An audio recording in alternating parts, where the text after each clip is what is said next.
राजसी नसीस के सदर मोहतरम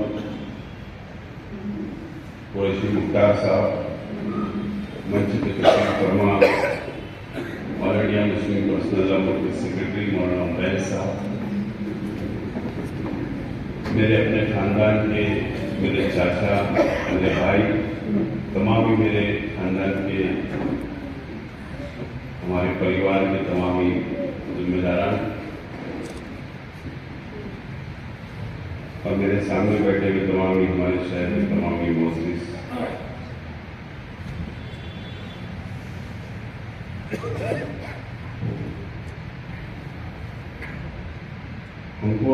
मुझको यकीन नहीं आ रहा है कि अब मैं मेरे वालिद की ताज़ी नसीहत में बैठा हूँ।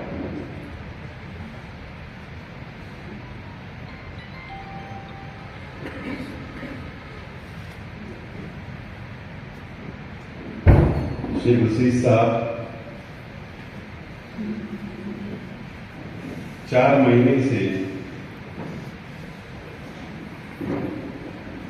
हार्ट अटैक की बीमारी से उनको अटैक आया 4 महीना पहले। मुंबई में जसलोक हॉस्पिटल में इलाज किया गया। उसके बाद दोबारा उनको अटैक आया और हमारे तमाम ही चाचा, हमारे भाई, तमाम ही हमारे परिवार के लोग शेख रशीद साहब के साना बसाना एक मिनट भी हम लोग उनके पास से नहीं हटे और हमारी पूरी कोशिश रही कि शेख रशीद साहब मुकम्मल तौर पर इलाज करवाकर सेहत तंदुरुस्त होकर हमारे बीच आ जाए।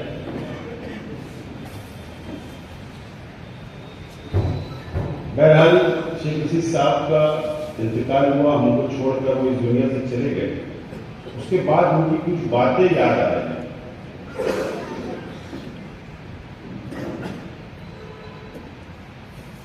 मेरे चाचा शेख वकील साहब को उन्होंने हॉस्पिटल के रूम में बुलाया सैयादी में। अब हमको समझ में आ रहा है कि उन्होंने क्यों बुलाया और उनको बैठाया और बैठा के कहा कि फला फला शख्स से मेरा पैसा लेना है और फला फला शख्स से मुझको पैसा कर्ज देना है और एक फहरिस्त बनाकर याद कर करके उन्होंने कई वर्षों पहले अगर किसी का कोई लेन देन था तो वो भी लिखवाकर शेख वकील साहब को कहा कि अगर मैं हयात रहा तो मैं अदा कर दूंगा और अगर मैं दुनिया से चला गया तो आप अदा कर देना। तो आज वो बात याद आ रही है कि उनको शायद अल्लाह की तरफ से समझ में आ गया था या वो समझ लिए थे या उनको इशारा मिल गया था कि मुझको इस दुनिया छोड़कर जाना है।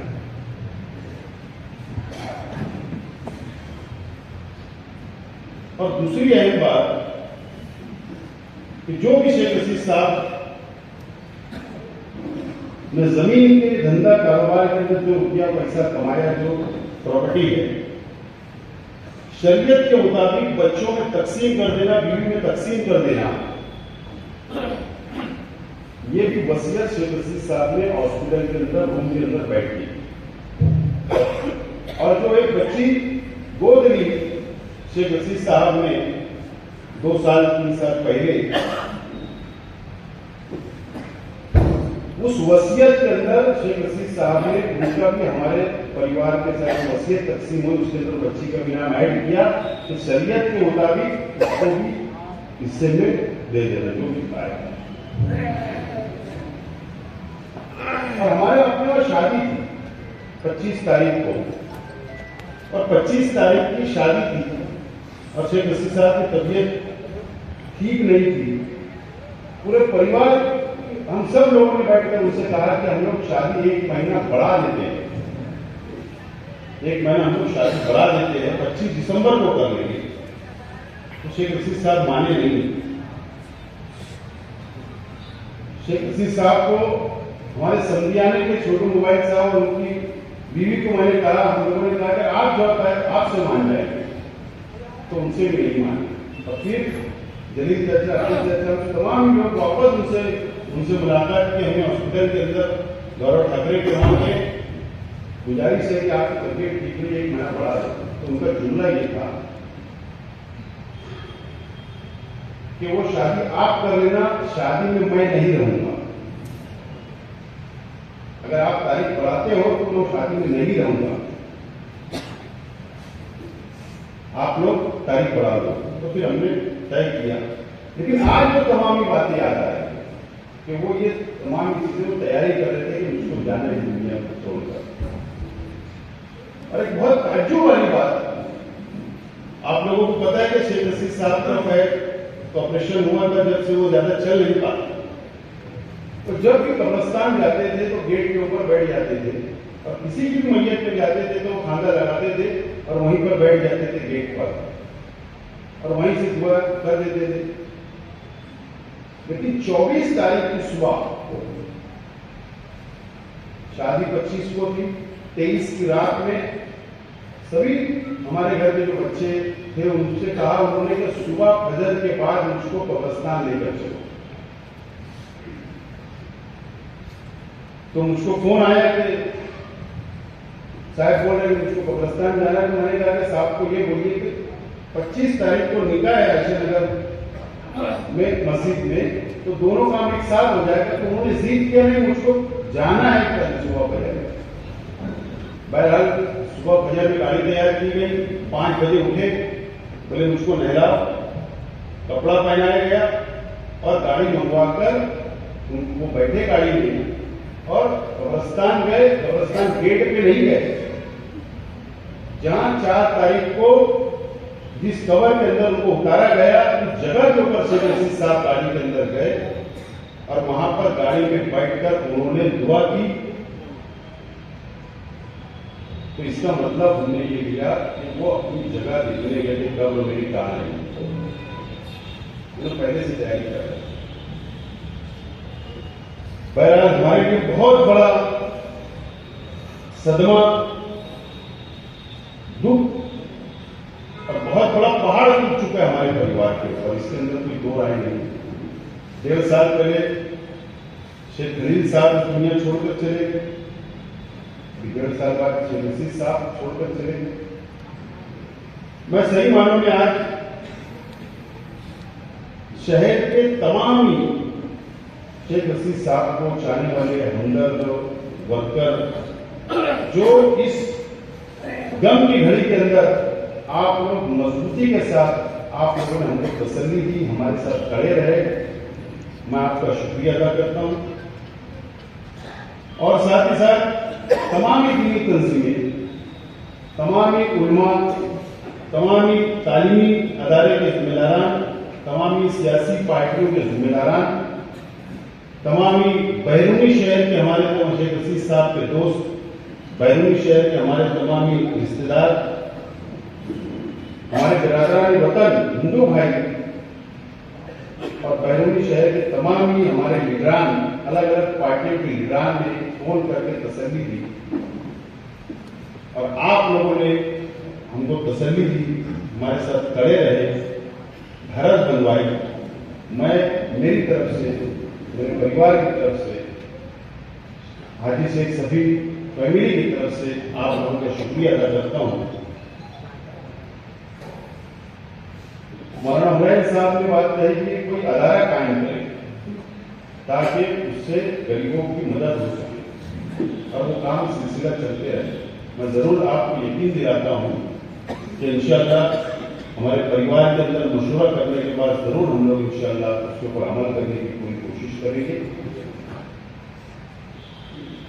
मुख्तार कुरैशी साहब ने कहा कि 2 मिनट में 3 घंटे में शेख रशीद साहब की बातें तारीख बयान नहीं की जा सकती, उनकी यादों को बता नहीं जाया सकता। तो उन्होंने कहा कि किताब की शक्ल दे दी जाए उनकी जिंदगी का, जरूर उनकी बात का, उनका मशवरा मैं परिवार की तरफ से ये बात की जिम्मेदारी लेता हूँ, कबूल करता हूँ कि इंशाअल्लाह एक कमेटी बनाकर शेख रशीद साहब की पूरी जिंदगी पर एक किताब की शक्ल देने का मैं बात का ऐलान करता हूँ। बहरहाल उनके लिए सर सवाब के लिए कोई ऐसा काम होना चाहिए। ये इरादा परिवार खानदान हम लोग रखते हैं, लेकिन परिवार के साथ बैठकर मशवरा करके इंशाअल्लाह कोई ना कोई बड़ा ऐलान करने की हम लोग कोशिश करेंगे। मैं फिर एक मरतबा आप तमाम ही लोगों का शुक्रिया अदा करता हूँ इस उम्मीद के साथ कि आप लोग जिस तरीके से हमारे साथ इस गम की घड़ी में आप लोग खड़े रहे, मजबूती के साथ खड़े रहे, उनको तसल्ली दी। मुझे उम्मीद है कि आने वाले दिनों के अंदर भी आप लोग हमारे परिवार के साथ, फैमिली के साथ खड़े रहेंगे और इंशाअल्लाह शेख रशीद साहब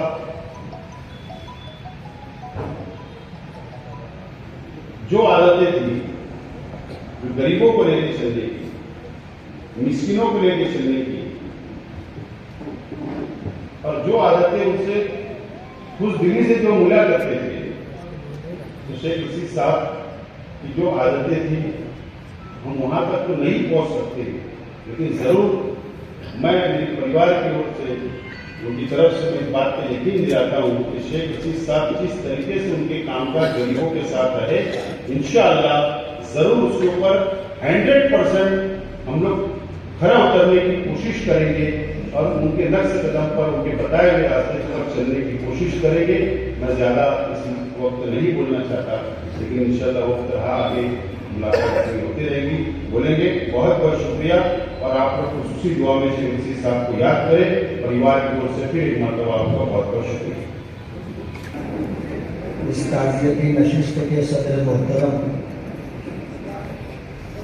शेख रशीद साहब के बड़े भाई हाजी रफीक साहब, दो छोटे भाई हाजी जलील अहमद, अकील अहमद, साहबजादान में शेख आसिफ साहब, खालिद हाजी, मलिक, रिजवान, अब्दुल वहाब,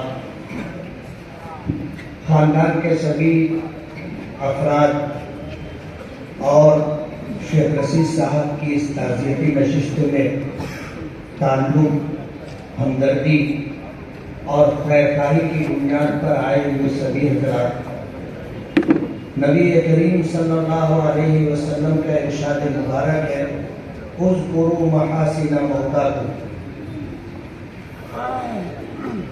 जाने वालों की खूबियां बयान किया करो। नबी करीम सल्लल्लाहु अलैहि वसल्लम के मुतालिक मेरा भी और हर मुसलमान का ये अकीदा है कि आपने ये फरमाया कि ऊती तो इल्मल अव्वलीन वल आखिरीन, कि अल्लाह ताला ने मुझे अव्वलीन और आखिरीन के उलूम अता फरमाए। जब से दुनिया बनी जितने इंसान आए उनको जो इल्म दिया गया और मौजूदा दौर में जितने लोग हैं उनको जो इल्म मिला और क़यामत तक जितने लोग आएंगे उनको जो इल्म दिया जाएगा, सबका मजमूई इल्म मेरे आका जनाब रसूलुल्लाह सल्लल्लाहु अलैहि वसल्लम को दिया गया था। हम भी इस बात को समझते हैं कि इंसानों में अच्छे लोग भी होते हैं, बुरे लोग भी होते हैं, और ये कोई ढकी चुकी बात नहीं है। लेकिन नबी करीम सल्लल्लाहु अलैहि वसल्लम का इरशाद है कि जाने वालों की खूबियां बयान किया करो, जाने वालों की बुराइयों से पहलू तही किया करो। शेख रशीद साहब जैसे थे हम में से सबको पता है। अगर किसी शख्स की मकबूलियत का अंदाजा करना हो तो उसके जनाजे में कितने लोग शरीक हैं आप उससे अंदाजा कर सकते हैं। मैं समझता हूं कि अब तक की जितनी ताज़ियती नशिस्तों में मैं शरीक रहा, इतना बड़ा मजमा मैंने किसी की ताज़ियती नशिस्त में नहीं देखा। ऐब से पाक अल्लाह की जात है, अल्लाह के अलावा हम में से कोई भी ऐब से पाक नहीं है। शेख रशीद साहब के ताल्लुक से उन लोगों ने जिन्होंने उनको करीब से देखा, जिनका कभी उनसे साबका पड़ा, कभी मुसीबत, जरूरत और मजबूरी के तहत कभी किसी ने उनसे मुलाकात की, तो उनका जो रवैया रहा और उनका जो सुलूक मिलने वालों से रहा, आप सभी के सामने बहुत सारे लोगों ने ये बात रखी, कहते हैं जमाना चाहिए इस तूत दास्तां के लिए। कहने वाले अपने तजुर्बात के पेशे नजर, अपने मुशाहदे के पेशे नजर घंटों बोल सकते हैं। सभी लोगों ने इस बात का सराहतन या इशारतन तस्करा किया। शेख रशीद साहब, किसी ने कहा है कि बहुत सी खूबियां की जाने वालों में बहुत सी खूबियां होती हैं, और शेख रशीद साहब भी गए तो बहुत सारी खूबियों के मालिक थे, जब ही इतना बड़ा मजमा उनकी ताज़ियती नशिस्ते में आया है। किसी ने कहा है कि मौत का भी इलाज हो, शायद मौत का भी इलाज हो, शायद जिंदगी का कोई इलाज नहीं। हम में से कोई आदमी ऐसा नहीं है जो हमेशा जिंदा रहे, हमेशा जिंदा रहे, हम में से कोई ऐसा नहीं। अगर इस कायनात में, इस दुनिया में अल्लाह पाक किसी को हमेशा भी जिंदगी देता तो उसके हकदार सरवरे कौनैन हमारे आका जनाब रसूलुल्लाह सल्लल्लाहु अलैहि वसल्लम होते। आपने फरमाया आमार उम्मती माबैन 60 व 70, मेरी उम्मत की औसतन उम्र 60-70 साल। ये औसत उम्र है। कुछ लोग इससे पहले भी चले जाते हैं, कुछ लोग इससे ज्यादा भी उम्र पा लेते हैं, लेकिन ये औसत है 60-70 साल। आप देखो हमारे आका की उम्र मुबारक थी जब आप हमारे दरमियान थे, पर्दा नहीं फरमाया था, 63 साल की उम्र थी, 63 साल की उम्र में आपने पर्दा फरमाया। हजरत अबू बकर की उम्र 63 साल थी, हजरत उमर की उम्र 63 साल थी, हजरत उस्मान गनी रज़ियल्लाहु ताला अन्हु की उम्र 82 साल थी। बताना यह है कि आप अगर देखोगे तो तकरीबन इसी के आसपास लोग इस दुनिया से रुखसत होते हैं। मेरी भी 62 साल की उम्र हो गई है, 63 रनिंग है। जिंदगी के आखिरी पायदान पर आती है, जिंदगी के आखिरी पायदान पर। हम में से कब किसका बुलाना आ जाए कोई नहीं जानता, लेकिन जो लोग इस दुनिया में आए हैं उन्हें जाना है, हर हाल में जाना है, और जाने वाले के साथ उसकी खूबियां जाती हैं, जाने वालों के साथ उनके आमाल जाते हैं। कोई अजीज गरीब भी नहीं जाएगा। शौहर का इंतकाल होता है, अगर उसका जनाजा उसकी मैयत कमरे में रखी हो, बीवी के अलावा कोई दूसरा ना हो, तो बीवी वहां अकेले रहने की हिम्मत नहीं करती। यही हाल शौहर का है कि बीवी का इंतकाल हो जाए और शौहर को ये कहा जाए कि तुम रात भर यहाँ इसे संभालो, अकेले बैठने की उसकी हिम्मत नहीं होती। हालांकि ये साथ जिंदगी भर का साथ था और तन्हाई के साथी थे, लेकिन मौत एक हकीकत है, एक तल्ख हकीकत है, और इस कायनात की सच्चाई है। जाना सबको है, जो जाता है अपने आमाल लेकर के जाता है, और यही आमाल उसे काम आएंगे। इबादत का ताल्लुक अल्लाह रब्बुल आलमीन से, उसमें अगर कमी पेशी है, अल्लाह के रहीम व करीम जात से उम्मीद है अल्लाह पाक दरगुजर का मामला फरमाए।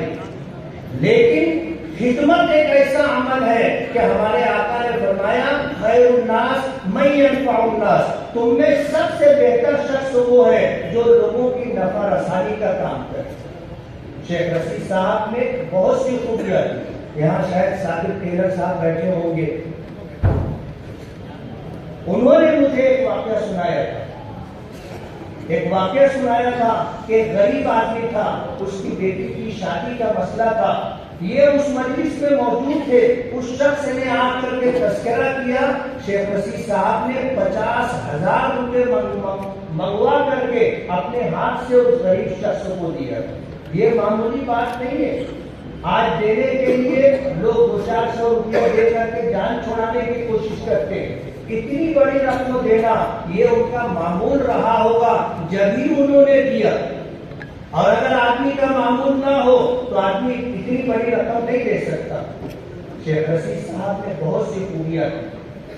आज इस वक्त जितने लोग मौजूद हैं जिन्होंने कहा और बहुत मुख्तसर कहने की उन्हें ताकीद की गई थी, फिर भी उन्होंने कुछ न कुछ बात रखी है। 2 मिनट में 1 मिनट में ताज़ियत नहीं होती। एक दो मिनट में तो हम यही कह सकते हैं कि मरहूम के तमाम भाई बिरादरान, मरहूम के तमाम साहबजादगान और खानदान के लोगों को हम ताज़ियत मसनूना पेश करते हैं। लेकिन जाने वालों के पीछे जो लोग जाने वालों की खूबियां बयान करते हैं, ये जाने वाले के लिए सनद का दर्जा रखिए। कहते हैं ना, जुबान खल्क़ों को नकारे खुदा समझो। मखलूक खुदा अगर किसी के बारे में ये बात कहती है कि ये अच्छा आदमी था, तो उसे मान लेना चाहिए। जाहिर बात है, बिला वजह कोई किसी को अच्छा नहीं कहता, और अगर किसी के साथ बुरा हुआ है तो वो उसकी बुराई चाहे बयान ना करे, लेकिन उसे अच्छा भी नहीं कहेगा। आज अगर हमारे मुसलमानों के साथ साथ बिरादराने वतन में भी आज इस मौके पर श्रद्धांजलि पेश की है और उनकी जिंदगी की खूबियों को बयान किया है, तो मेरा ऐसा मानना है कि शरीयत की बातों में जो ये बात है कि जाने वालों के मुताबिक रह जाने वाले जो बात कहते हैं, ये उनके लिए सनद का दर्जा रखती है। इसी बात पर मैं ये कहने की जसारत कर रहा हूँ कि इंशाअल्लाह हम तमाम लोगों की वो बात जो हमने मरहूम की खूबियों को लेकर के बयान किया है, इंशाअल्लाह ये सनद का दर्जा रखेगी, और यही चीज मरहूम की नजात, मग़फ़िरत और दर्जात की बुलंदी का जरिया बनेगी। नबी करीम सल्लल्लाहु अलैहि वसल्लम से बढ़ करके इस दुनिया में किसी की जात नहीं। लेकिन एक वक्त आया, मौत का फरिश्ता रूह कब्ज करने के लिए आया। अल्लाह पाक की तरफ से हुक्म था, दरवाजे पर खड़े होकर के सलाम करना, सलाम का जवाब मिलेगा, आगे की बात कहना। उस फरिश्ते ने आकर के सलाम किया, नबी करीम सल्लल्लाहु अलैहि वसल्लम ने जवाब में रहमत फरमाया, दाखिल होने की इजाजत मांगी, दाखिल होने की इजाजत दी गई। साथ में हजरत जिब्राइल भी थे। अल्लाह के नबी सल्लल्लाहु अलैहि वसल्लम से रूह कब्ज करने वाले फरिश्ते ने कहा कि अल्लाह पाक ने मुझे हुक्म दिया है, आज तक मैंने किसी की रूह कब्ज करने के लिए उससे इजाजत नहीं ली, उससे पूछा नहीं, लेकिन मुझे इस बात का हुक्म है कि सलाम करना, इजाजत लेना और जा करके ये पैगाम देना कि अल्लाह आपसे मिलने के मुश्ताक है। अगर आना चाहेंगे तो ले आना, और नहीं आना चाहेंगे तो वापस आ जाओ। उस फरिश्ते ने इस बात, अल्लाह का जो पैगाम था उसे पेश किया कि अल्लाह पाक आपसे मिलने के मुश्ताक है। साथ में हजरत जिब्राइल थे। नबी करीम सल्लल्लाहु अलैहि वसल्लम ने हजरत जिब्राइल की तरफ मशवरा तलब निगाहों से देखा, तो हजरत जिब्राइल ने इशारा दिया कि बस अब चलिए।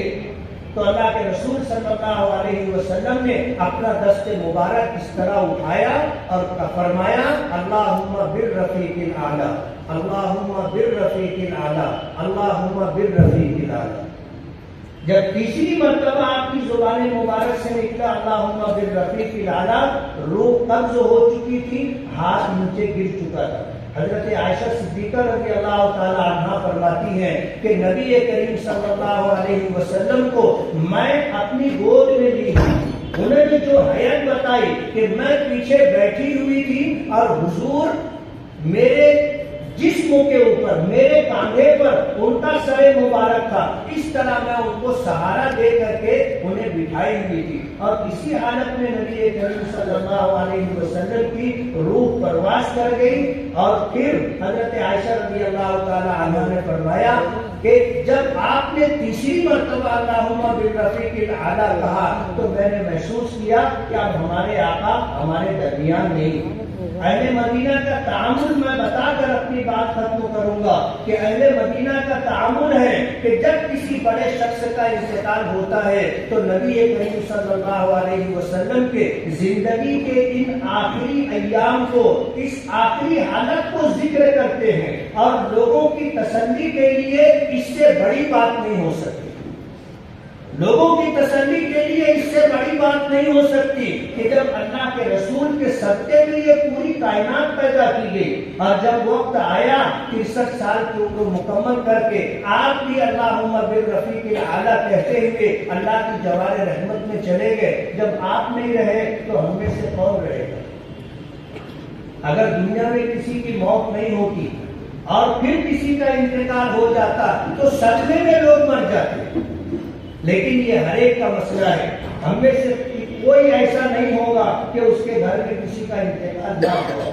हमारे जितने आबाओ अजदाद थे जो उम्र लेकर के आए थे, उस उम्र को गुजार कर अल्लाह की जवारे रहमत में चले गए।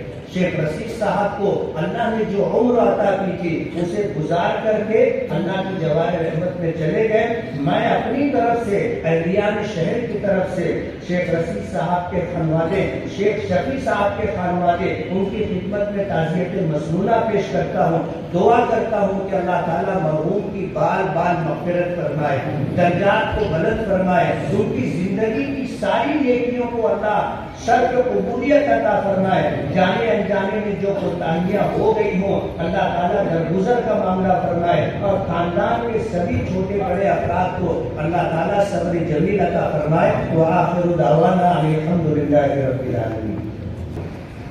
मरहूम शेख रशीद साहब के खानवादे के तमाम अफराद, उनके बिरादरान, साहबजादगान, अहले ताल्लुक़ और हाज़िरीन मजलिस, हज़रत नबी करीम सल्लल्लाहु अलैहि वसल्लम की एक हदीस में एक वाक़या आया है।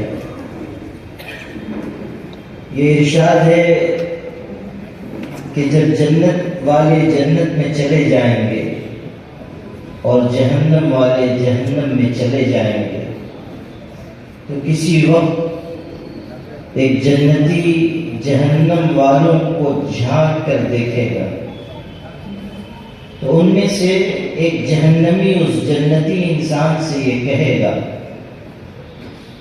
कि तुमने मुझको पहचाना नहीं। वो जन्नती कहेगा कि वाकई मैंने नहीं पहचाना।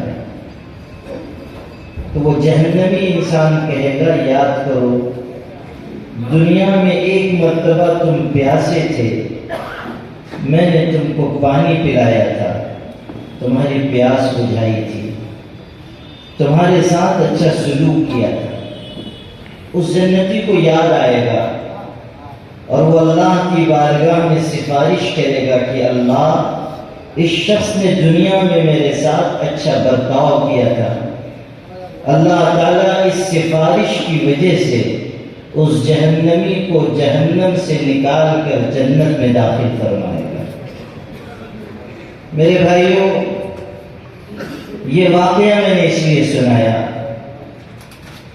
कि जिस शख्स ने बेवाओं को चादर दी हो, यतीमों के सर पे हाथ रखा हो, गरीबों की मदद की हो, बेसहारों का सहारा बना हो, लावारिसों की खिदमत की हो, मुश्किल वक्त में परेशान हालों का साथ दिया हो, हमें अल्लाह की ज़ात से उम्मीद रखनी चाहिए कि अल्लाह ताला उन्हें भी जन्नत में जगह अता फरमाएगा। अल्लाह की ज़ात करीम है और अल्लाह छोटे अमल पर भी बेहतरीन अजर अता फरमाता है। और हमें इस बात की तालीम दी गई है कि जब दुनिया से कोई चला जाए तो हम उसके बारे में अच्छा गुमान रखें, उसकी नेकियों को याद करें, उसकी बुराइयों से जुबान रोक लें। शेख रशीद साहब मिलनसार, खुशमिजाज, गरीब परवर, सादगी पसंद इंसान थे। उन्होंने सिफर दर्जे से सफ़र शुरू किया और आला मनसब और ओहदे तक पहुँचे। यूँ कह लीजिए कि ज़मीन से उठे आसमान तक पहुँचे, लेकिन उनका कमाल ये था कि ज़मीन से आसमान तक पहुँचने के बावजूद उनके कदम हमेशा ज़मीन ही पर रहे और वो छोटे बनकर जीते रहे, गरीबों के दरमियान रहे, मिस्कीनों के साथ रहे और अपने मनसब और ओहदे की वजह से उन्होंने ये ख्याल नहीं किया कि वो किसी और मखलूक की शक्ल में दुनिया के इंसानों के सामने है। जिगर ने कहा था, घटे तो बस एक मुश्त खाक है वरना, इंसान के बारे में कहा है, घटे तो बस एक मुश्त खाक है वरना, बढ़े तो उसअते कौनैन में समा न सके। ये बात याद रखने की है कि इंसान दुनिया से जब रुखसत होकर अल्लाह की बारगाह में जाता है तो उसके साथ न उसकी शोहरत जाती है, न मनसब जाता है, न दौलत जाती है, न जायदाद, असबाब और बंगले जाते हैं। जाने वाली चीज जो है वो सिर्फ अच्छा अमल है। और हमें ये सुनकर खुशी हो रही है कि बहुत से अच्छे अमाल का तोशा लेकर शेख रशीद साहब दुनिया से गए हैं। हमें उम्मीद करनी चाहिए वही नेकियां आज उनकी कब्र का उजाला बनेंगी। ये बात भी जहन में रखिए कि जाते जाते उन्होंने अपने छोटे भाई हाजी यकीन से कहा, मुझ पर इनका कर्ज, इनका कर्ज, इनका कर्ज। आखिर वक्त में बताकर जा रहे हैं और वसीयत करके जा रहे हैं, इसे अदा कर दिया जाए। ये अलामत है इस बात की कि उनके दिल में आखिरत की फिक्र थी, आखिरत में जाकर जवाब देने का एहसास था। और जिस शख्स के दिल में आखिरत की फिक्र हो, अल्लाह ताला की जात से कुछ बईद नहीं कि अल्लाह ताला आखिरत में उस शख्स को अपनी रहमतों से सरफराज फरमा दे। यहाँ पर बहुत सी गुफ्तगू हुई, बहुत सी बातें हुई, तफसील का मौका नहीं है, लेकिन मैं 3 बातें जरूर अर्ज करना चाहता हूँ। यहाँ मुख्तलिफ सियासी पार्टी से ताल्लुक़ रखने वाले लोग जमा हुए और शेख रशीद साहब की खूबियों पर गुफ्तगू हुई। मैं ऐसा समझता हूँ कि अगर मुख्तलिफ सियासी पार्टियों के लोग आज से इस बात का अज़्म करें कि वो तनकीस और तज़लील से पाक तामीरी सियासत की राह पर जाएंगे, तो इससे बेहतर खिराज अक़ीदत कुछ नहीं हो सकता।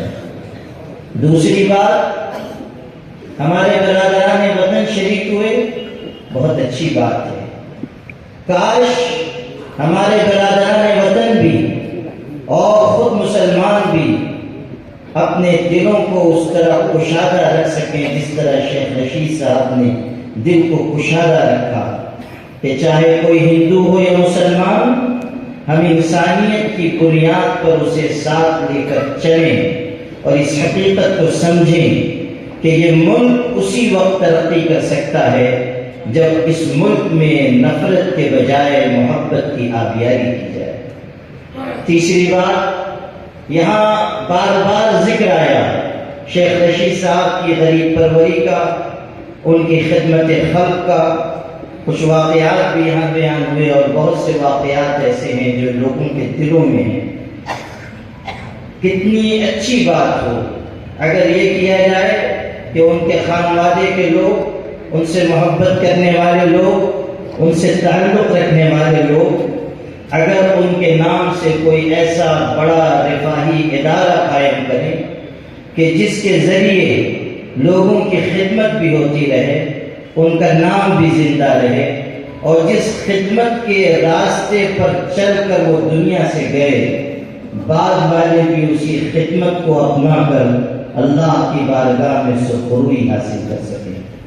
ये 3 मुख्तसर बातें मैंने पैगाम के तौर पर अर्ज की हैं ताकि इस मजमे से आप कोई पैगाम लेकर जाएं।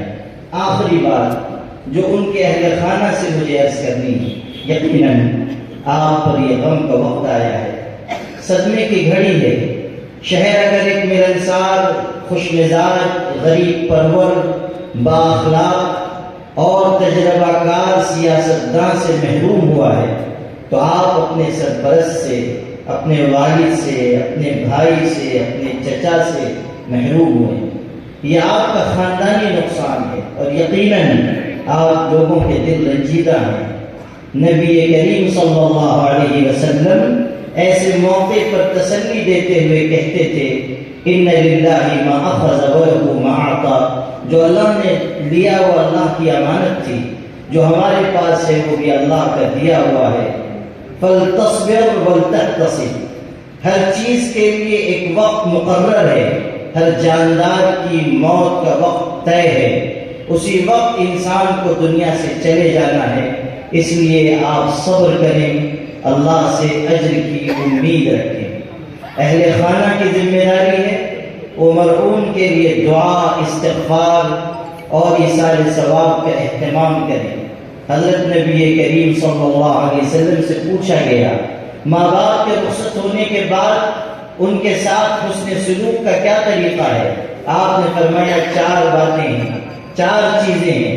अस्सलातु अलैहिमा वल इस्तिग़फ़ारु लहुमा व इन्फ़ाज़ु अहदिहिमा। उनके लिए मग़फ़िरत की दुआ करना, उनके लिए अल्लाह ताला से रहमत की इल्तिजा करना, उनकी वसीयत को नाफिज करना और उनके दोस्तों और मिलने जुलने वालों के साथ अच्छा सलूक करना और जो रिश्तेदारी उनकी वजह से कायम है उस रिश्तेदारी का ख्याल रखना। ये 4 बातें हैं जो दुनिया से चले जाने के बाद वालों पर लाजिम आती हैं। जो लोग पीछे रह गए उनके लिए ये चीज़ें लाजिम हैं। बहरहाल शेख रशीद साहब का गुजर जाना हम सब के लिए, पूरे शहर के लिए बड़ा सानेहा है। वो खूबियों के इंसान थे, अपनी खूबियाँ कब्र में लेकर चले गए। हम दुआगो हैं कि अल्लाह ताला अपने करम से उनको करवट करवट जन्नत नसीब फरमाए, बाल बाल उनकी मग़फ़िरत फरमाए, पसमानदगान को सब्र जमील अता फरमाए। व आखिरु दअवाना अल्हम्दुलिल्लाह। मैं समाजवादी पार्टी खानवादा निहाल साहब की तरफ से ताज़ियत पेश करता हूँ एक ऐसे लीडर के बारे में जो ज़मीनी लीडर रहे। मेरा ताल्लुक सिर्फ सियासी ही नहीं रहा, मेरा बचपन उनके सामने गुजरा। कई साल तक हम एक दीवार से रहे, हमारा मकान एक दीवार से आजू बाजू में रहा। मेरे लिए उनके इंतकाल की खबर बहुत बड़ा सदमा रही। ये शहर हमेशा से निहाल साहब के बाद अगर किसी को ज़मीनी लीडर, गरीबों का लीडर माना तो वो रशीद साहब है। लीडर बहुत आते हैं, सियासी पार्टियों के साथ रहते हैं, हमारा सियासी नजरियाती इख्तिलाफ अपनी जगह रहा, मगर एक वक्त आता है जब लीडर को पार्टी से हटकर शहर से मोहब्बत हो जाती है। और ये बात मैंने रशीद साहब में देखी। ऐसे कई मौके आए जब नफा नुकसान नहीं देखते हुए शहर के मुफाद में और शहर से मोहब्बत उनकी दिक्कत आई। कई मिसालें दी जा सकती है मगर वक्त कम है, मैं बहुत माजी में नहीं जाऊंगा। कोरोना महामारी के वक्त जब मालेगांव शहर पहली कोरोना महामारी चल रही थी तो सब तरफ हाहाकार मची हुई। उस वक्त धुलिये के लीडर ने कहा कि मालेगांव शहर ज्ञान का धुलिये में इलाज के लिए या किसी भी तरह आने पर पाबंदी लगा दी जाए। मैं ये बात देखा जब वो लीडर रेस्ट हाउस में आया, पूरा शहर देखा। उस वक्त उन्होंने पार्टी से हटकर नफा नुकसान नहीं देखते हुए उनके सामने ये कहा कि तुमने मेरे शहर के खिलाफ बोला, इसलिए मैं तुम्हारे साथ इस मीटिंग में नहीं बैठूंगा। ये बहादुरी का काम कोई मामूली काम मैं इसको नहीं मानता। उस वक्त भी मैं मेरे साथियों को बोला कि ये काम इस तरह से करना किसी के बस की बात नहीं है। ये बहुत बड़ी बात है जब मालेगांव शहर को अव्वलियत दी गई, मालेगांव शहरियान को अव्वलियत दी गई, पार्टी नहीं सोचा गया।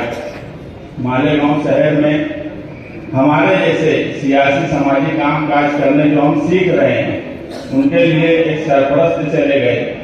कई मौके ऐसे आते हैं भले हम साथ में ना हो मगर सियासी काम काज हो या समाजी काम काज हो उनको देखकर हम सीखते थे, भले एक मुखालिफ में क्यों ना सीखते हो। अवामी काम काज किस तरह से किया जाए, अवाम का फायदा किस तरह से किया जाए। रशीद साहब देखो ये किए हैं अवामी मुफाद में, तो हमको भी इस तरह करना चाहिए। हमारे लिए मैं ये मानता हूँ कि सारे सियासी लोगों के लिए इस शहर में निहाल साहब के बाद अगर कोई सरपरस्त थे तो रशीद साहब थे। और फिलहाल तो मुझे मालेगांव शहर में सियासी लीडर में शहर की सरपरस्ती करता हुआ कोई नहीं दिख रहा है। अल्लाह उनका नेमुल बदल अता करे और उनको जन्नतुल फिरदौस में आला से आला मुकाम दे। आमीन। शेख रशीद साहब कैमरों में मेंबर थे और उस वक्त मेरे वालिद भी मेंबर थे। तो जब वो 2-3 चक्कर मेरे घर पर आए, मेरे वालिद साहब ने बोला कि ज़बान दे दिए आप के लगे, वो सदर बल्दिया बने और उसके बाद एमएलए बन गए। ये शेख रशीद साहब के हम मुखालिफ रहे हर वक्त, मगर एमएलए बने उसके बाद हमने शहर के लिए गुलगरों के लिए कोई भी काम लेकर गए तो वो ना नहीं बोले कभी। अभी मैं कल एक कपड़े की दुकान पर बैठा हुआ था तो पूरे शहर में तो अभी बात चल रही है, शेख रशीद साहब चले गए, बहुत कम का माहौल है, वहाँ पर भी बात चलने लगी। तो उस कपड़े वाले ने कहा कि आप मेरे पास हर वक्त ईद के वक्त बहुत ज़्यादा कपड़ा देते थे, लोगों को बांटते थे। अभी तायरा बेगम के साथ आए कुछ दिनों पहले और उन्होंने कहा कि तुम्हारा ये रुपया पाती है, पहले ये पैसा ले उसके बाद और कपड़ा लिए। तो वो पूछा कि क्या कैसी तबीयत है, तो बोले मिस कॉल आ गया है, अब मेरी जिंदगी का भरोसा नहीं। मगर वो लोगों का पैसा जा कर दिए। आज का जमाना कैसा है, लोग लेके फिर झूठ बोल देते हैं, मगर वो इंसान ऐसे थे। हमारे साथ 2018 में हमने एक ग्राउंड मांगा शेख अब्दुल कादिर जिलानी के लिए, लाइब्रेरी के लिए। हमारे मुखालिफ थे, मगर शेख आसिफ साहब और उनसे बातचीत होकर वो हमारे प्रश्न को दिए। मैं बताना ये चाहता हूँ कि आप वो शहर के फायदे के लिए हर वक्त लगे रहते थे। ये मजमा बता रहा है कि आप वो कैसे आदमी थे। हम तो सियासी तौर पे हर वक्त उनके खिलाफ बोलते थे और लोगों को हमार करने की कोशिश करते थे, मगर शायद जिसे चाहता था उस पर सर पे बैठाता था। ये आखिरी तक मेयर थे, उनके घर वाले थे, शहर संभाले, हर चीज अच्छा काम किए। और इंडिया सुन्नी जमातुल उलमा का काम हो या जामे हनफिया सुन्निया का काम हो, वो जरूर करते हैं। और हमारे उलमा किराम जो कोई भी एमएलए होता है, मेयर होता है, उसके पास जाते हैं, शहर का उनके हाथ से जाते हैं।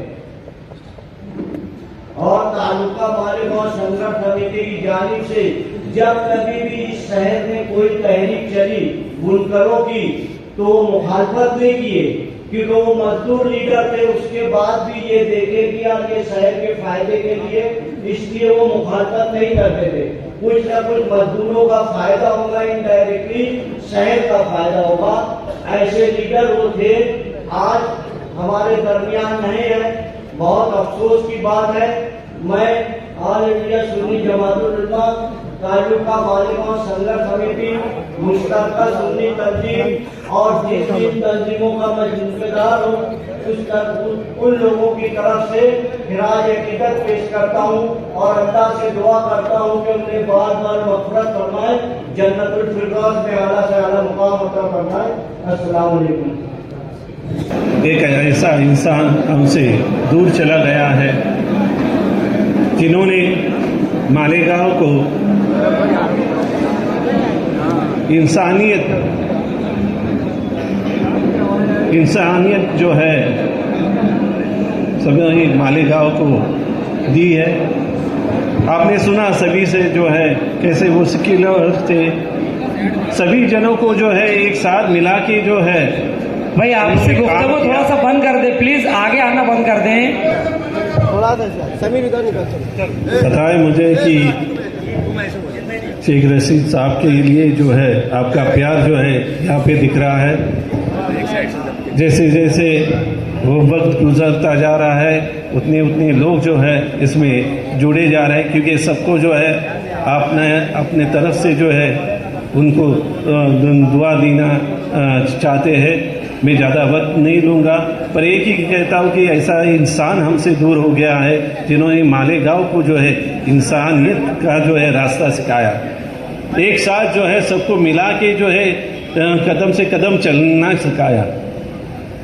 राजनीति में भी थे, महापौर बने, आमदार बने, उन्होंने जो है इस मुकाम का जो है वो लोगों के लिए जो है उन्होंने काम किया।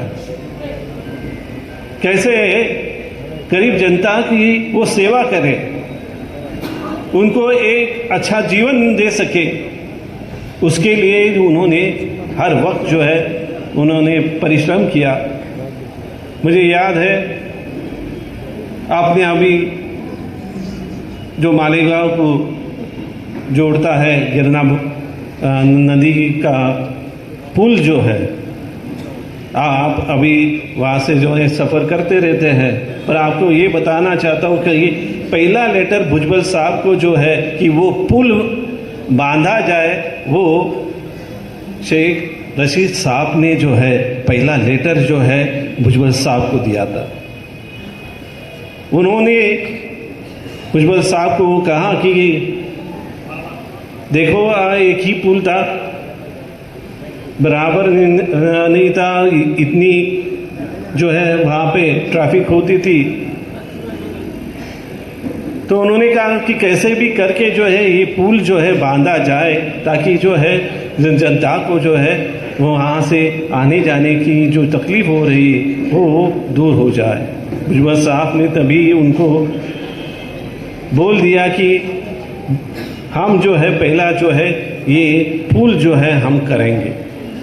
ऐसा ये थे शेख रशीद साहब। उनके बारे में कहना तो बहुत ही कम होगा, क्योंकि सबके जो दिल में जो रशीद साहब बसे हुए, एक अलग अलग तरीके से बसे हुए, जो काम किया है उन्होंने इस मालेगांव के लिए वो कोई भूल नहीं सकता। जो प्यार जो है उन्होंने जो है भुजबल साहब से भी किया, वो भूल नहीं सकते। आज जो है खास भुजबल साहब आज सेशन में है, नागपुर में आपको पता है सेशन चालू है, तो उन्होंने खास बोला कि ये मेरी तरफ से जो है आप जो शेख रशीद साहब के यहाँ पे जाके जो है आसिफ साहब को जो है उनको कहना कि अगर शेख रशीद साहब जो है यहाँ पे आज अपने पास नहीं होंगे, फिर भी जो है हम आपके साथ है। मैं इतना ही दुआ करूँगा कि और अल्लाह ताला से यही मांगूंगा कि जो है शेख रशीद साहब को जो है आप उनके आत्मा को शांति दे, और आसिफ साहब और उनके परिवार को जो है इनसे उभरने की जो है शक्ति दे। यही मैं आप सभी की तरफ से जो है दुआ करूँगा। आज की तारीखी हुआ में आगे तमाम लोगों को ये मैं बताना चाहता हूँ कि सन 1984 में जब उनको अरेस्ट किया गया और उनके ऊपर बहुत सारी कलम भी लगाई गई। एक कलम उसमें मिसा की थी, तो उस टाइम में मिसा बहुत चलती थी, टाटा ऐसी कलम थी उस टाइम। तो रशीद साहब को मिसा में मोहम्मद रिजवान, मोहम्मद रमजान में बैठे हुए,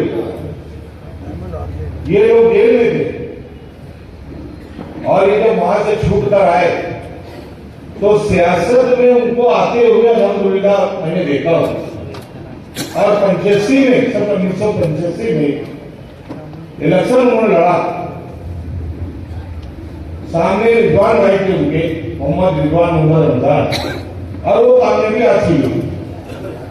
उसके बाद इकन्नू के अंदर मेरे वालिद मोहतरम खड़े थे और वो इलेक्शन जीत गए। वहां से मैं उनका सियासी सफर और उस घराने का भी मैं देख रहा हूं, और वो भी हमको देख रहे और हम भी उनको देख रहे। एक गरीबी का आलम था, एक गरीबी का आलम था उस सर्च में। जब 1985 से जब इलेक्शन जीतने की जो शुरुआत की, तो 2004 तक वो कंटिन्यू इलेक्शन जीतते आए। और जब 2001 के अंदर अंजुमन मुस्लिम शाह बिरादरी कास्ट सर्टिफिकेट और मेरिट के ताल्लुक से बहुत बड़े मसाइल पैदा हो गए थे। उस टाइम में विलासराव देशमुख सीएम थे और शेख रशीद साहब जब उनके साथ उनके ऊपर विश्वास आया था, आदम इत्मीनान आया था विलासराव देशमुख के ऊपर, तो ऐसे हालत में वो बेंगलोर के अंदर थे, इरफान में बैठे हैं यहाँ हमारे दोस्तों, जब वो विलासराव देशमुख को बाकायदा उन्होंने बॉम्बे के अंदर लाया और एक हमारी शाह बिरादरी का जो मोर्चा बॉम्बे गया था, उसी वक्त विलासराव देशमुख के से बोलकर उन्होंने हमारे कास्ट सर्टिफिकेट के साथ छप्पर पर मीडिया के अंदर हम लोग आते हैं, उन्होंने परिपत्र उसको रिलीज कराया और हमेशा से शाह बिरादरी का उनका एक अपनापन था, वो हमेशा से शाह बिरादरी के लोगों से हमेशा हमदर्दी जताते थे। आज मैं शेख रशीद परिवार के गम में हम बराबर के शरीक है। मैं, मेरा परिवार और महाराष्ट्र वर्ग से शाह बिरादरी के तमाम ही नौजवान बुजुर्गों, माँ बहनों की तरफ से हम आपके गम में बराबर के शरीक है। और आसिफ साहब, हम दुआ करते हैं अल्लाह ताला से कि आपके लोगों को अल्लाह ताला सब्र जमील अता फरमाए और जहां भी हमारे परिवार की आप लोगों को जरूरत पड़े तो इंशाअल्लाह हम आपके साथ हैं। इतना ही बोल के मैं अपनी बात खत्म करता हूँ। अस्सलाम वालेकुम। शेख रशीद साहब के साथ जो भी वक्त गुजारा, उनके साथ मिलने के बाद ये महसूस नहीं हुआ कि शेख रशीद साहब किस उम्र के पड़ाव में हैं। वो जिस उम्र के शख्स के साथ मिलते थे उसी तरीके से वो ढल जाते थे। ये उनकी अपनी एक खूबी थी। शेख रशीद साहब एक दूरअंदेश सियासतदान थे। कारपोरेटर रहते हुए वो मेयर थे। कई एक तामीराती काम, चाहे हॉस्पिटल के हो, बड़े बड़े तामीराती काम में शेख रशीद साहब के साथ बातचीत हुई, मशवरा हुआ। तो कभी मैंने भी कह दिया कि शेख रशीद साहब इस जगह पे आप अपना नाम रख दो, आप अपना नाम लिखवा लो। सलीम, मेरा नाम मेरे काम के साथ ये शहर याद करेगा। चाहे जाफर नगर का हॉस्पिटल हो तो उन्होंने उनके उस्ताद मोहतरम अलहाज हारून अहमद अंसारी के नाम मंसूब कर दिया। चाहे शहर की कारपोरेशन जिसे मौलाना अब्दुल कलाम आजाद के नाम से मंसूब किया, जब कायरा मीनत के वक्तों में हम कारपोरेटर थे, शेख रशीद साहब के साथ बात हुई तो शेख रशीद साहब ने कहा कि हमने हिंदुस्तान के पहले वजीर तालीम के नाम वो इमारत को मंसूब कर दिया। ये मालेगांव शहर की जानिब से उनके लिए एक ऐसा खिराज अकीदत है जिसे हिंदुस्तान कभी फरामोश नहीं कर सकता। ये शेख रशीद साहब थे। शेख रशीद साहब जो दूरअंदेशी से उन्होंने इस शहर की सियासत को किया, इस शहर के समाजी और फलाई कामों को किया, चाहे वो गिरना डैम की पानी की स्कीम हो, ये शहर कभी इसे फरामोश नहीं कर सकता।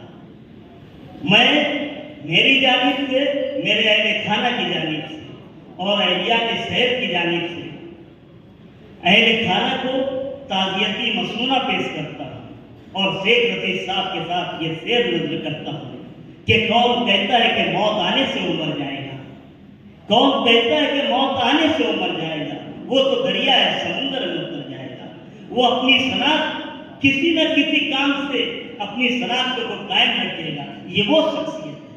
मैं मेरी जानिब से, अहलिया शहर की जानिब से अहले खाना को तसल्ली और तसब्बी देता हूँ और हम उनके गम में बराबर के शरीक हैं। एक अच्छा राजनीतिक, एक अच्छा जनसेवक जिन्होंने अपनी पूरी हयात लोगों की सेवा में लगा दी थी और ये करते करते उन्होंने अपने पेपर का भी ख्याल नहीं रखा, क्योंकि ये जारी उम्र नहीं थी, लेकिन बबल को मंजूर नहीं था कि वो इतने जल्दी अपने से जाए। मेरे को याद है कि रशीद भाई जिन्होंने मालेगांव शहर के लिए जो काम किया है वो एक अलग तरीके से काम किया है। इसके पहले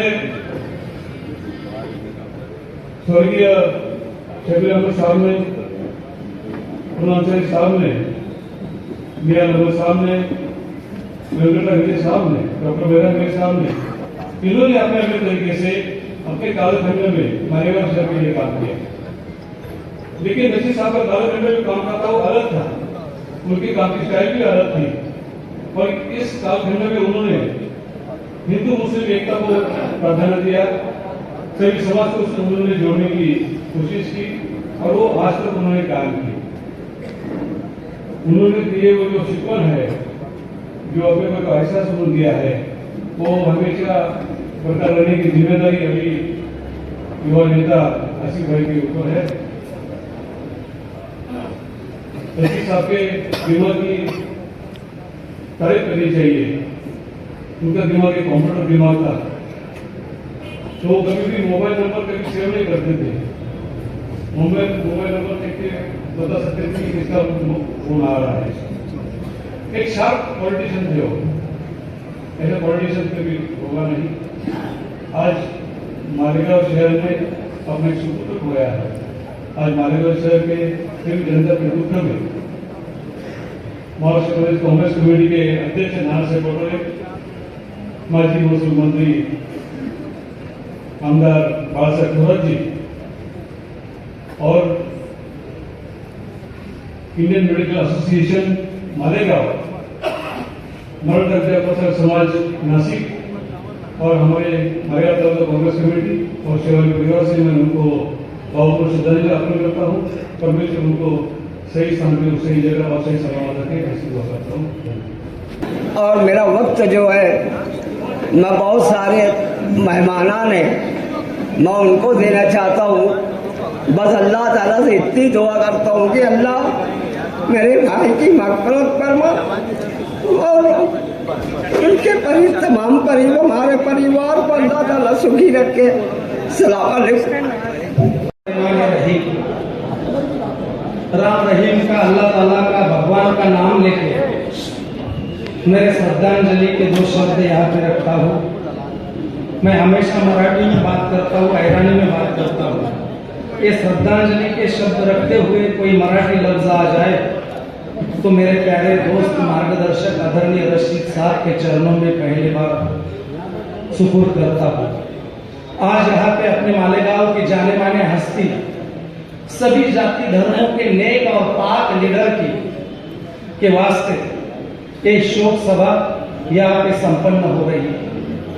इस शोक सभा के अवसर पर उपस्थित मालेगांव के सभी बड़ी बुजुर्ग, सभी पार्टियों के जाने माने नेतागण, मंच पर विराजमान सभी बड़ी बड़ी हस्ती और उपस्थित प्यारे दोस्त, पहली बात तो सर्वप्रथम मैं अपने सभी की तरफ से अपने मालेगांव के जाने माने हस्ती को, आदरणीय स्वर्गीय रशीद साहब को अपनी सभी की तरफ से, बाराबलूतीदार मित्र मंडल की तरफ से हृदय से उनकी पारी यादों को प्रणाम करता हूँ, वंदन करता हूँ। रशीद साहब के बारे में बहुत सारी बातें बोल दी आपने। 2 मिनट का वक्त है। 2 मिनट में राजू भैया ने बोला कि यार ऐसा रशीद साहब के अंदर में क्या था कि वह सबको अपने लगने लगे थे और ये सियासत में बदलाव लाए थे। मराठी में पहिले बोलूंगा, दुसऱ्याच्या दुःखाची जाणीव हीच खरी दोन हृदय जोडणारी सर्वश्रेष्ठ माणुसकीची वाट आहे आणि त्या माणुसकीच्या वाटेवरचे प्रवासी रशीद साहब। जो माणुसकीच्या वाटेवरचा प्रवासी असतो तो धन मिळवत असताना हजारो हृदय सुद्धा जोडून घेत असतो। मला वाटतं दूसरे के दुख और तकलीफ को महसूस करना, ये 2 हृदय और हजारों हृदय जोड़ने वाला सबसे बड़ा इंसानियत का रास्ता है। वो रास्ते के वह इंसानियत के मुसाफिर थे, इसीलिए इस दुनिया में उन्होंने हजारों हृदय जोड़े। इसलिए उनके आखिरी वक्त में जो अभी बात रखी दुलिया के साहब ने कि इतना जनाजा क्यों था, तो ये मानुषकी के धनी थे, दूसरे को तकलीफ को महसूस करते थे, इसीलिए इतना जनाजे में पब्लिक थे। ऐसे थे कि लोग खुद के लिए, बहुत सारे लीडर खुद के लिए जीते और खुद के लिए सोचते हैं। बहुत चुनिंदा लीडर और चुनिंदा लोग रहते हैं कि वो दूसरे को लिए जीते हैं और दूसरे के बारे में सोचते हैं। वो चुनिंदा लीडरों से महाराष्ट्र के अंदर में एक रशीद साहब थे। वो खुद के परिवार की ईद नहीं करते वक्त, मीठी करते वक्त, मेरे मोहल्ले की, मेरे शहर की किसकी ईद पुरानी है, किसके ईद की मिठाई जुनी है, पुरानी है, मीठी नहीं है, वो सोच के मोहल्ले के हजारों लोगों को दिवाली, अब ईद की नहीं करने वाले और मीठी करने वाले एक नेक, पाक और दरिया दिल इंसान थे। सिर्फ इधर के ही लोगों की नहीं, हमारी तरफ के जितने भी कार्यकर्ता उन पे प्यार करते थे, उनके कार्यकर्ता थे, तो गरीब कार्यकर्ताओं की दिवाली भी मीठी और नहीं करने वाले एक नेक, पाक और दरिया दिल इंसान थे। हिंदू मुस्लिम भाईचारा एक करने वाले की बात यहाँ पे रखी गई। ये हकीकत में है। सियासत में और राजकारण में बहुत सारे लीडर जो पैसे वाले होते हैं, जो कार्यकर्ताओं के पास पैसे होते हैं, उनको बड़ा करते हैं।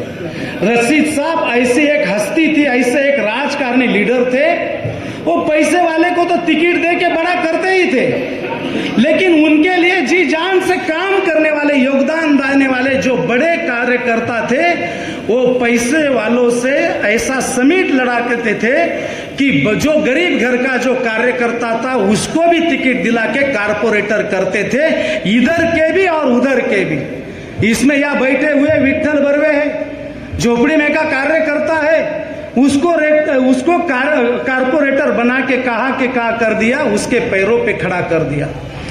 उसके बाद में भी मेरे साथ में काम करने वाले मधुकर देवरे थे, वो हिंदू की तरफ से थे, उनके पास कोई नगर सेवक नहीं थे, फिर भी मधुकर देवरे को विरोधी पक्ष नेता बनाने वाले जिंदा दिल, एक बड़े दिल के हिंदू मुस्लिम भाईचारा बड़े करने वाले और हकीकत में उसको अंजाम देने वाले एक पाक दिल के नेता रशीद साहब थे। इन्होंने उनकी जिंदगी में बहुत सारे पुण्य के काम किए और बहुत सारे लोगों को रोजी रोटी दी और उसके पैरों पे खड़े कर दिए। दूसरों के लिए, दूसरे गरीब कार्यकर्ताओं के लिए दूसरों के आगे हाथ जोड़ने वाले और हाथ फैलाने वाला नेता था, उसको कभी कम लगता नहीं था। ऐसे एक नेक, पाक और अच्छे इंसान थे। उनकी ये वजह से ये पॉलिटिशियन में धन तो बहुत कमाते हैं, लेकिन दुआएं बहुत कम कमाते हैं। वो दुआएं कमाने वाले थे, इसीलिए अल्लाह ताला ने उनको जाते वक्त एक बख्शिश दे के गए।